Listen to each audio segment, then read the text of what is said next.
Here's my number, so call me maybe. Remember that song? Or maybe not.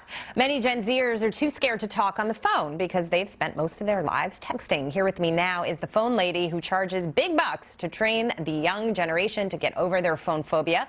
Mary Jane Copps is here with us. Mary Jane, it's great to see you. And I'm a victim of phone phobia. When I first got my iPhone, I literally would spend hours conversing with people over text, just back and forth, to the point that I actually had anxiety when it came to getting on the phone, and I had to work through that. But that's what you help people do. This is a very real thing, especially for Gen Zers growing up in this world.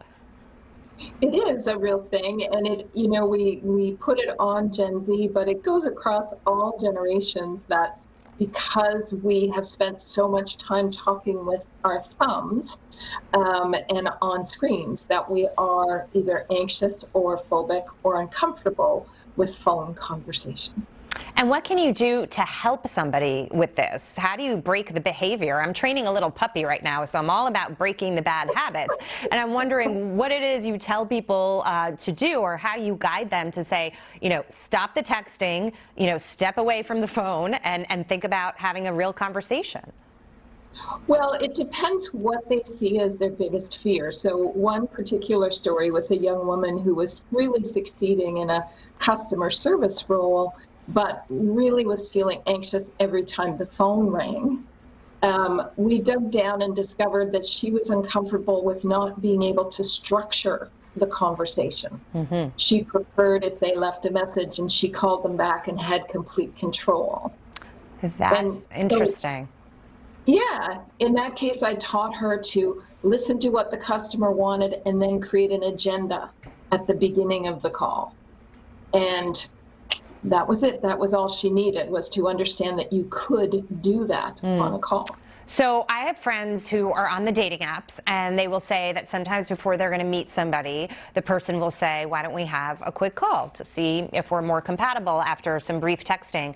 But that can be a very nerve-wracking conversation for people, that in some ways they prefer to just text and then boom, meet in person. But that interim conversation as a gateway is very difficult. What would you tell someone like that? Well, I would ask them why they find it difficult. There's so much information in the sound of someone's voice. So if you want a higher level of comfort before you meet somebody face to face, having a real-time conversation may give you some information that you're very glad to have. That is a great point. That is a great point, that you could really tell things that you couldn't tell by texting. So I'm just wondering, do you tell people to limit their texting overall, or to stop texting? And I'm even wondering if you text. I do text because I have young people in my life. And that's how you reach them, and that's how you book a phone call with them. Right. Is texting them. But for example, I've worked with young entrepreneurs that need to get on the phone and talk with their target market. So what I ask them to do is for a weekend to stop texting. Mary Jane, what do you make of these kids? And I bring this up a lot because I'm fascinated by this behavior when I see it. Kids will sit around a table. They're all talking to each other, but they won't verbally speak. They will be texting around a dinner table. Like, to me, it doesn't make any sense. Obviously, something about it is appealing to them, but how do you stop that? Well, again, if it's possible, there are, coffee shops and bars and so on where you drop your cell phone in a basket at the door before you sit at a table. Yeah.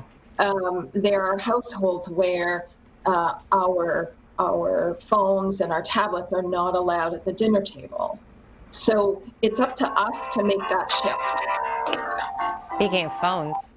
Yeah, so sorry. I meant to turn that down before you told me.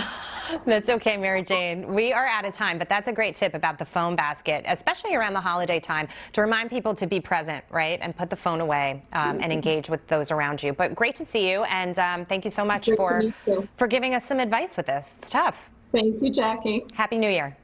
Happy New Year. Bye-bye. A new study indicating that